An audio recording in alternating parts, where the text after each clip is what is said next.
এদিকে বারুইপুরে পুলিশের উপর হামলা এবং ভাঙচুরের ঘটনায় গ্রেফতারির সংখ্যা বাড়ল। হামলা, ভাঙচুর এবং সরকারি সম্পত্তি নষ্ট করার ঘটনায় আরো ৩ জনকে গ্রেফতার করা হলো। এর আগেই মোট ৩৫ জনকে গ্রেফতার করা হয়েছিল এবং ফের ধরপাকড়ের ফলে গ্রেফতারির সংখ্যা হলো ৩৮। পার্থপ্রতিম ঘোষ আমাদের সঙ্গে এই মুহূর্তে টেলিফোনে রয়েছেন। পার্থপ্রতিম, আগেই ৩৫ জনকে গ্রেফতার করা হয়েছিল আর এবার আরো ৩ জন। দেখো, আরো ৩ জনের গতকাল রাত্রিবেলা গ্রেপ্তার করা হয়েছে। এই ৩ জনই বারুইপুর এলাকার বাসিন্দা বলে জানা যাচ্ছে এবং এই ৩ জনকে যে গ্রেপ্তার করা হয়েছে এদের ৩ জনের কিন্তু যে গণপিটুনিতে ইন্দ্রজিৎ মণ্ডলের মৃত্যুর ঘটনা ঘটে, তুমি জানো, সেই গণপিটুনিতে মৃত্যুর ঘটনাতে ইন্দ্রজিতের মৃত্যুর ঘটনাতে ৩ জনের গ্রেপ্তার করা হয়েছে।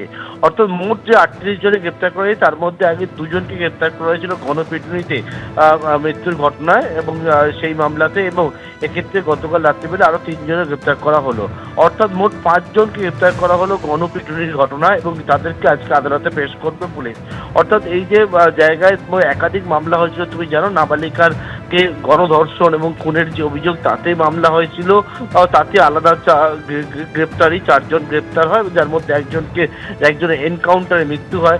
এবং তার পাশাপাশি হচ্ছে আরও যে মামলাগুলি হয় সেটা হচ্ছে যে গত রবিবার দিন যেরকমভাবে উত্তপ্ত হয়ে উঠেছিল, অগ্নিগর্ভ হয়ে উঠেছিল বারুইপুর, ভাঙচুরের ঘটনা, পুলিশের উপরে হামলার ঘটনা, ফাঁড়িতে ভাঙচুরের ঘটনা, সেই ঘটনাগুলোতে মামলা হয়। পাশাপাশি হচ্ছে গণপিটুনিতে একজনের মৃত্যুর ঘটনা ঘটে সন্দেহের বশে, এবং তাতে কিন্তু আলাদা যে মামলা হয়েছিল সেই মামলাতেই গতকাল রাত্রিবেলা ৩ জনের গ্রেপ্তার করা হয়েছে এবং গণপিটুনির ঘটনায় গতকালের এই ৩ গ্রেপ্তারি নিয়ে গ্রেপ্তারির সংখ্যা দাঁড়ালো ৫।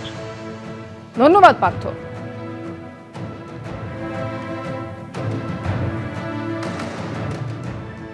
গত মঙ্গলবারে মুখ্যমন্ত্রী শুভেন্দু অধিকারী বারুইপুরে যান এবং তিনি আগেই যেটা বলেছিলেন যে নির্যাতিতার পরিবারের দাবি মেনে এই পুলিশ ফাঁড়ি করা হবে, এবং তার মতোই আমরা দেখলাম যে একেবারে জোর কদমে এই পুলিশ ফাঁড়ির কাজ চলছে, যার উদ্বোধন আজকে হতে চলেছে মুখ্যমন্ত্রী শুভেন্দু অধিকারীর হাত ধরে। আজকে বারুইপুরে পৌঁছানোর পর প্রথমেই নিহত নাবালিকার বাড়িতে যাবেন তিনি, সেখানে গিয়ে তার পরিবারের সঙ্গে দেখা করবেন এবং তারপর তিনি উদ্বোধন করবেন এই নতুন পুলিশ ফাঁড়ির। আইজি প্রেসিডেন্সি রেঞ্জ গতকাল কি বলেছেন কঙ্কর প্রসাদ বারুই শোনাবো। জাস্ট দেখতে এলাম টোটাল কাজকর্ম কতদূর হলো না হলো সেটা আমরা দেখতে এলাম। কোথায় কি করলে ভালো হবে না হবে সেটা আমরা দেখছি ঘুরে ঘুরে। না, এটা টোটাল ফার্স্ট ফ্লোরে আমার পুরো সেট আপটা থাকবে, official set up, OC chamber থেকে শুরু করে আইওস রুম সব নিচে থাকবে, এবং উপরে যে সেকেন্ড ফ্লোর আছে ওটাতে আমরা ব্যারাক করছি। একদম শিওর 100%। ফার্স্ট ফ্লোরে সব থাকবে, সব এখানে অভিযোগ জানানোর জন্য হ্যাঁ সব থাকবে, অফিসার থাকবে, আইওস রুম থাকবে, সবই থাকবে। পুরনো যে ফাঁড়িটা যেটা এখানে শিফট হচ্ছে, নতুন করে এখানে ফাঁড়ি হচ্ছে, ভালো স্ট্যান্ড দিয়ে এখানে ফাঁড়ি করা হচ্ছে। পালা বদলের পর ফলতায় কাটমানির টাকা ফেরত তৃণমূলের। স্ত্রী ও অনুগামীদের মাধ্যমে টাকা ফেরত পলাতক তৃণমূল অঞ্চল সভাপতির। বেশ কিছুদিন ধরে এলাকা ছাড়া ওই তৃণমূল নেতা বলে দাবি পুলিশের। আবাসিক ঘর দেওয়ার নামে 20 থেকে 60,000 টাকা বলে করে নেওয়ার অভিযোগ রয়েছে ওই তৃণমূল নেতার বিরুদ্ধে। অভিযুক্তের বিরুদ্ধে অভিযোগ দায়ের হয়েছে, আর তারপরই পলাতক অঞ্চল তৃণমূল সভাপতি গুরুপদ মণ্ডল অনুগামীদের মাধ্যমে গ্রামবাসীদের থেকে নেওয়া কাটমানির 8.5 লক্ষ টাকা ফিরিয়ে দেন তৃণমূল নেতা।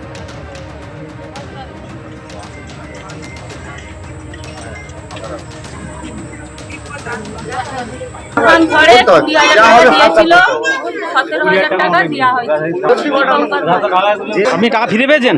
না, 20,000 টাকার মধ্যে 3,000 টাকা আমি নিয়েছি, 17,000 টাকা 1,20,000 টাকা দিয়েছিল, 1,20,000 মধ্যে 1 লাখ পেয়েছি। 20,000 টাকা গুরুপদ মণ্ডলের বাড়িতে পৌঁছে দিতে হয়েছিল, কাটমানি টাকা। আচ্ছা, তার জন্য আমাদের বাড়িতেও অশান্তি করেছিল যে টাকা তোমাকে দিতেই হবে, না দিলে কিন্তু তোমাদের বাড়ির অবস্থা খুবই খারাপ। তার জন্য আমার স্বামী বাড়ি থেকে গুরুপদ বাড়ি থেকে দিয়ে এলো 20,000 টাকা।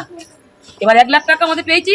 আর জানো, এই সরকার, বিজেপি সরকার যেন আমাদের পাশে বনংলা গ্রামে এই বুধে যেন থাকে, যতদিন বাঁচবো যেন এই বুধে যেন আমাদের বনংলা গ্রামে যেন বাসিন্দা হয়ে আমরা যেন থাকতে পারি শান্তিতে। ও আমার স্বামী আমার নিজের ছেলের কারখানা পর্যন্ত বন্ধ করে দিতে যাচ্ছিল, তালা মেরে দিচ্ছিল, বলে যতদিন তৃণমূল প্রার্থী থাকবে ততদিন তোমার কারখানা খুলতে দেবো না। কোনোদিন ভাত খাইনি। ওই গুরুপদ বাড়ি থেকে বলে এসেছিল রাস্তায় আমার বাড়িতে গিয়ে। অঞ্চলের সভাপতি ছিলেন এবং উনি গ্রামে শুধু আমফানের শুধু টাকা নয়, আবাস যোজনারও টাকা বিভিন্নভাবে লুট করেছে। সেন্ট্রাল গভর্নমেন্টের বিভিন্ন স্কিমের টাকাও লুট করেছে। আর আজকে ওনার নামে প্রায় 3-4টে এফআইআর হয়ে আছে, ফলতা থানাতে এফআইআর হয়ে আছে। উনি ইলেকশনের রেজাল্টের পরের দিন থেকে ঘর ছাড়া হয়ে আছেন, ঘরে ঢুকতে পারেননি। স্কুলের ম্যানেজিং কমিটিরও প্রেসিডেন্ট ছিলেন, সেখানেও টাকা তছরূপ করেছে। কয়েক কোটি কোটি কোটি টাকার মালিক এবং সাধারণ মানুষের টাকা লুট করেছে। এই গুরুপদ মণ্ডল, উৎপল কাঞ্জি, প্রচুর লোকজন রয়েছে যারা হচ্ছে জাহাঙ্গীরের এই টাকা তুলতো এবং টাকা তুলে আজকে এরা কোটি কোটি টাকার মালিক। এরা নিজেরা বিভিন্ন জায়গায় হোটেল করেছে আর গরিব মানুষদের যে আবাস যোজনার টাকা যে যেরকম পেরেছে টাকা লুট করেছে। তারা টাকা দিয়েছিল, ওরা বলেছিল সেই দিন একটা নামের লিস্ট তৈরি হয়েছিল, সেখান থেকে সেই দিনের টাকার লিস্ট তৈরি করে ওদের একটা সময় দেওয়া হয়েছিল। আমিও নিজে দায়িত্ব নিয়েছিলাম যাতে টাকাটা ফিরে পায় সবাই, সেই দায়িত্ব নিয়ে টাকাটা ফিরিয়ে দেওয়া হয়েছে। ইনি 4 লাখ টাকা দিয়েছে আর বাদ বাকি অন্যান্য 2-4 জন যে বেনিফিশিয়ারি নিয়েছিল মোট 8,42,000 টাকা ফিরিয়ে দেওয়া হচ্ছে।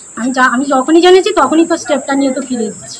এবিপি আনন্দ, এগিয়ে থাকে, এগিয়ে রাখে।